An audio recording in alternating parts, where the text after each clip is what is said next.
महिषासुर का जन्म असुरों के कुल में हुआ था। उसके पिता रंभासुर एक असुर और माता एक अप्सरा थी। रंभासुर ने कठोर तपस्या करके भगवान ब्रह्मा से वरदान प्राप्त किया था कि उसका पुत्र अत्यंत पराक्रमी और अद्भुत शक्तियों से युक्त होगा।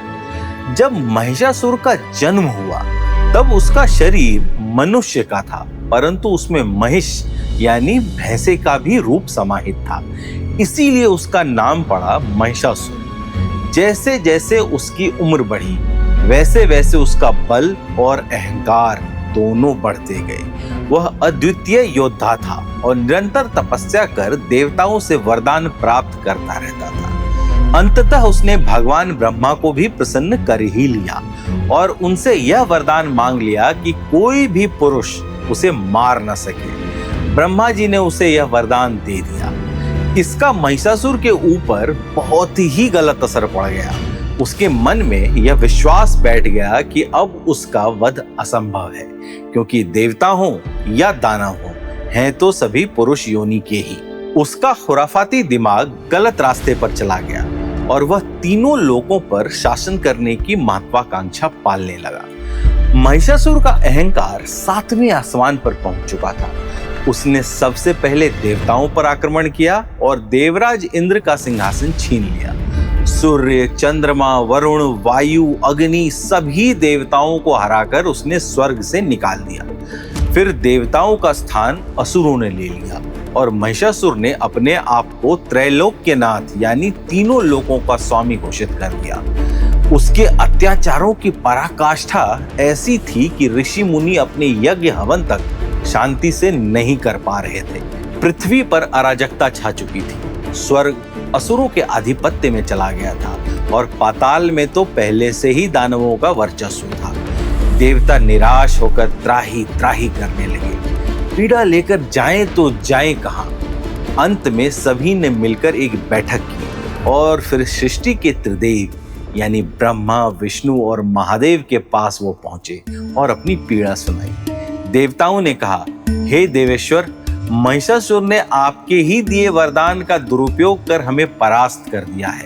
अब तीनों लोग असुरों के अधीन हो गए हैं। हम सब मिलकर भी उसका सामना करने में असमर्थ हैं। यह सुनकर त्रिदेव अत्यंत क्रोधित हुए।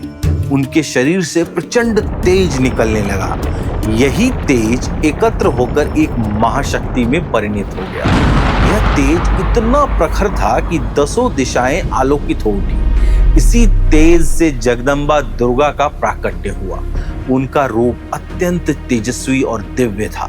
वे 10 भुजाओं से युक्त थी और प्रत्येक हाथ में अलग अलग अस्त्र और शस्त्र थे। सभी देवताओं ने अपनी अपनी शक्तियां देवी को अर्पित की। शिव जी ने त्रिशूल दिया, विष्णु ने दिया चक्र, वरुण ने शंख दिया, अग्नि ने शक्तिशाली शस्त्र दिया, इंद्र ने वज्र और ऐरावत हाथी दिया, वायु ने धनुषवाण दिए, कुबेर ने खड्ग और ढाल दी, हिमालय ने सिंह प्रदान किया जो देवी का वाहन बना। इस प्रकार सुसज्जित होकर जब देवी दुर्गा प्रकट हुई तो देवताओं ने उनका जयघोष किया, जय अम्बे गौरी, जय जगदम्बे।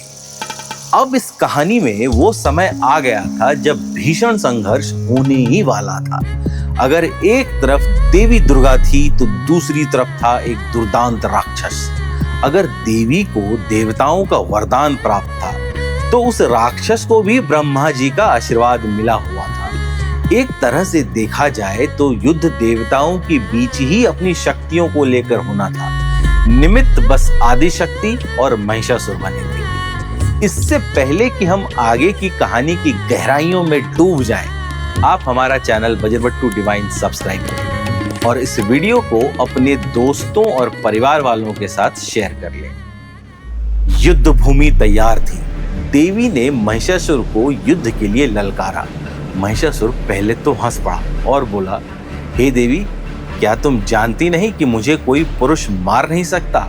तुम स्त्री हो, इसीलिए तुम्हारा मुझसे क्या मुकाबला? देवी मुस्कुराई और कहा, हे दुष्ट, तेरा अंत स्त्री के हाथों ही लिखा है। तेरा अभिमान आज चूर चूर होगा। यह सुनकर पहले तो महिषासुर जोर से हंसने लगा, लेकिन फिर उसे लगा कि देवी अपने में एक संकल्प लेकर आई है, तो उसका गुस्सा 7वें आसमान पर पहुंच गया। उसने आओ देखा न ताओ और अपनी सेना सहित देवों पर आक्रमण कर दिया। युद्ध विकराल था। देवी दुर्गा और महिषासुर के बीच का युद्ध कई दिनों तक चला। देवी के साथ गणों और देवताओं की शक्तियां थी, जबकि महिषासुर के साथ थी असुरों की विशाल सेना। युद्ध का दृश्य भयंकर ही होता जा रहा था। आकाश अस्त्र शस्त्रों की चमक से दहक रहा था। धरती खून की धाराओं से लाल हो रही थी। देवताओं और असुरों की गर्जना से दिशाएं गूंज उठी। तो हुंकार भरते और एक दूसरे पे हमला करते महिषासुर कोई साधारण असुर तो था नहीं, वह मायावी था। बार बार अपना रूप बदल लेता था। आप ऐसे विचित्र इच्छाधारी राक्षस से आखिर कैसे लड़ोगे? कभी वो विशाल भैंसा बनकर गरजता, कभी हाथी, कभी सिंह और कभी मनुष्य का रूप धारण कर लेता, परंतु देवी दुर्गा हर बार उसके रूप को भेद देती। देवी के सामने उसकी एक न चल रही थी। ऐसा करते करते 7 दिन गुजर गए। लड़ाई उग्र से उग्र ही होती जा रही थी। उसके बाद वो पल आया जब सबकी सांसें थमने लगी, यानी 8वां और 9वां दिन। यह युद्ध बहुत ही भीषण था। महिषासुर ने भैंसे का रूप धारण किया और अपनी पूंछ से पर्वत उखाड़कर देवी पर फेंकने लगा। वह अपने खुरों से धरती को रौंद रहा था और अपनी गर्जना से आकाश को कंपा दे रहा था। लेकिन अब देवी भी असुर के संहार के लिए पूरी तरह से तैयार हो चुकी। देवी दुर्गा अपने सिंह पर सवार होकर महिषासुर पर टूट पड़ी। उन्होंने अपने त्रिशूल से महिषासुर को भेद डाला। महिषासुर तड़पता हुआ मानव रूप में आया और पुनः देवी पर आक्रमण करना चाहा, किंतु उसी समय देवी ने अपने खड्ग से उसका मस्तक धड़ से अलग कर दिया। युद्ध भूमि में शांति छा गई। हर तरफ सन्नाटा। महिषासुर की मृत देह और रक्त से सनी देवी दुर्गा की तलवार। फिर सन्नाटे को चीरती हुई एक आवाज आई, जय दुर्गा जय महिषासुर मर्दिनी। इसके बाद तो जैसे माहौल ही बदल गया। महिषासुर के वध से केवल देवताओं को ही मुक्ति नहीं मिली, बल्कि यह घटना धर्म की विजय और अधर्म के नाश का प्रतीक